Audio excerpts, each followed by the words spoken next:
Herkese merhabalar, kanalıma hoş geldiniz. Bugün sizlere kolay ve pratik bir şekilde hazırlayabileceğiniz kat kat tel tel ayrılan poğaça tarifiyle geldim. Sizleri çok bekletmeden hemen tarife geçiyorum.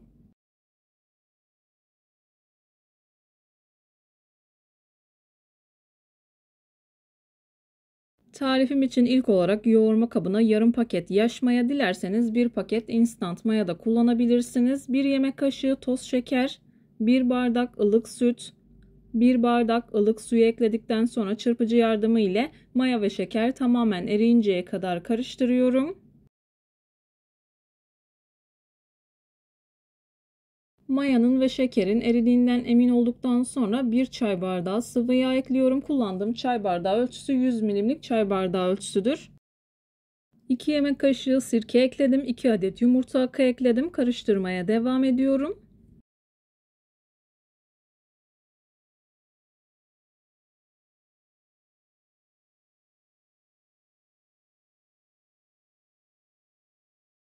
İyice karıştırdıktan sonra göz kararı olacak şekilde yaklaşık 2 bardak kadar un ekledim. Üzerine 1 tatlı kaşığı kadar da tuzumu ekledikten sonra yavaş yavaş hamurumu yoğurmaya başlıyorum.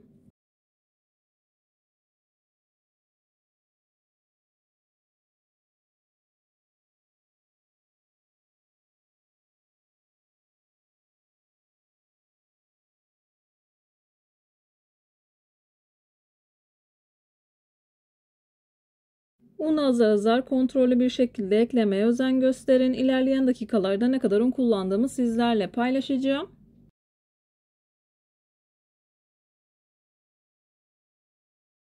Videomu tam da buraya kadar izlediyseniz her zaman olduğu gibi sizlerden ricam yoruma kalp olur, emoji olur veya tarifim hakkında farklı bir fikriniz varsa bunu da benimle paylaşabilirsiniz. Ayrıca videolarımı sevdiğiniz kişilerle de paylaşarak bana bu şekilde destek olabilirsiniz.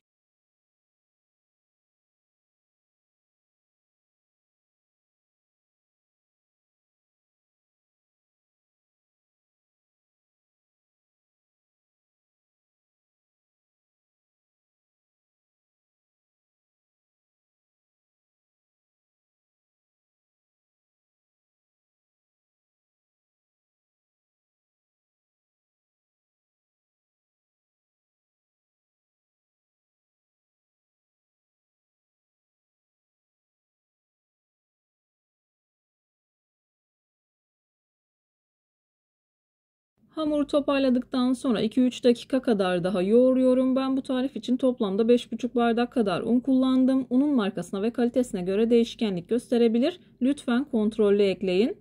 Üzerini kapattım. Yaklaşık 1 saat kadar mayalandırdım.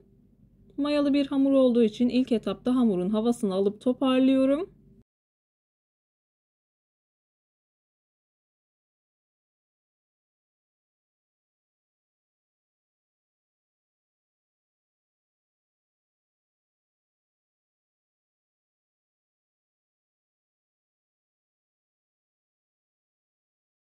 Hamuru toparladıktan sonra yuvarlak bir forma getirip 4 parçaya bölüp bezelerimi hazırlıyorum.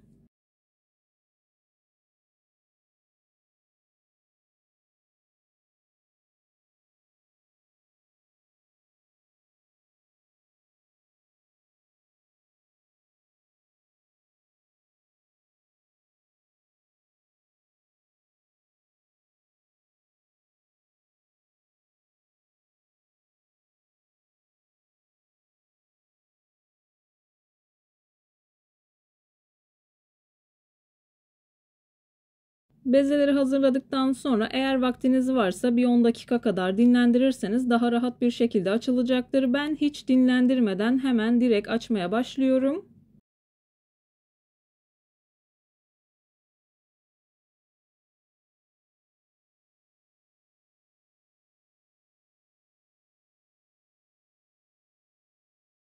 Videolarımda yapmış olduğum tariflerin elimden geldiği kadarıyla püf noktalarını vermeye çalışıyorum ama yine de aklınıza takılan herhangi bir şey olursa yorumlara yazarsanız gördüğüm zaman sizlere dönüş sağlarım. Yine aynı zamanda videonun altındaki açıklama kısmına malzeme listesini tam not olarak ekleyeceğim. Dilerseniz oradan da bakabilirsiniz.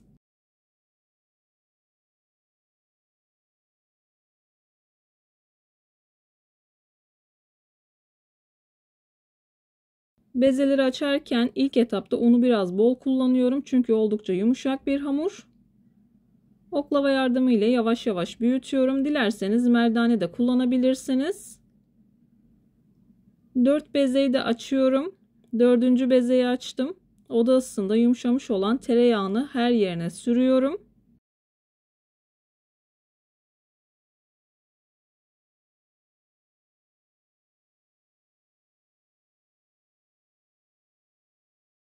Bu tarif için toplamda 125 gram kadar tereyağı kullandım.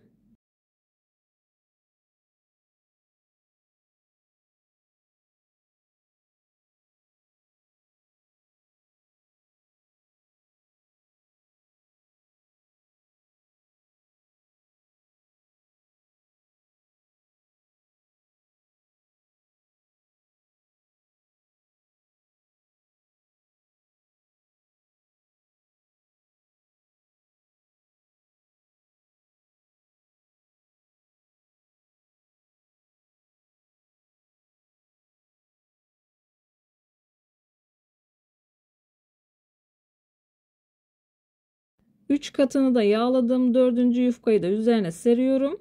Videoda görüldüğü gibi kenarlarından çekiştirerek eşitliyorum. İster istemez bazıları biraz büyük oluyor. Kenarlarından çok az içe katlıyorum.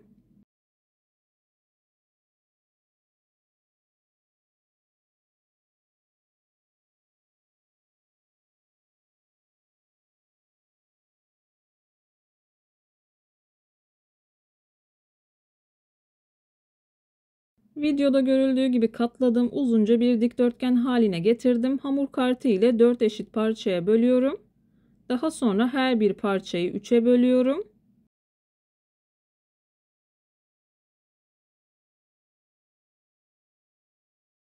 Kahvaltılık bıçak yardımı ile videoda görüldüğü gibi şekillendiriyorum. Dilediğiniz gibi şekillendirebilirsiniz. İsterseniz bu şekilde biraz çekiştirdikten sonra yine katlama işlemi yaparak hazırlayabilirsiniz. Hepsini aynı şekilde hazırlıyorum.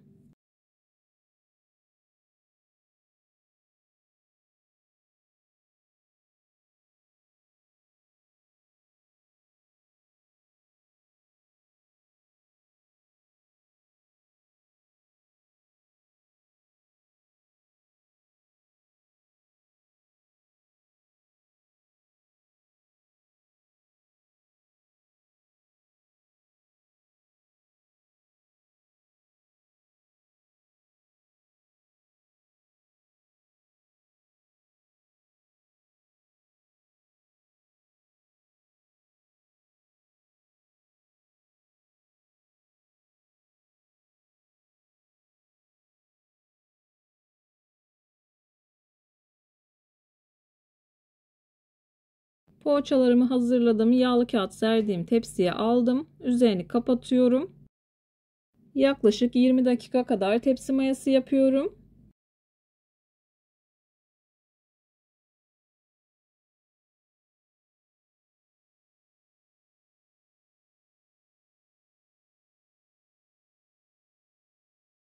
Tepsi mayasını yaptıktan sonra üzerine yumurta sarısı ve süt karışımı kullanıyorum. 1 tatlı kaşığı kadar süt ekleyip karıştırmanız yeterli olacaktır. Daha kolay sürülebilir bir hale gelmesi için. Yumurta sarısını sürerken bu arada fırınımı da ısıttım. 170 dereceye ayarladım. Önceden ısıtılmış fırında altı üstü güzelce kızarıncaya kadar poğaçalarımı pişiriyorum.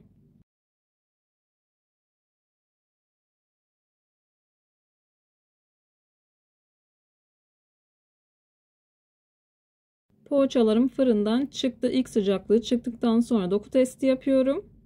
Kat kat tel tel pul pul ayrılıyor.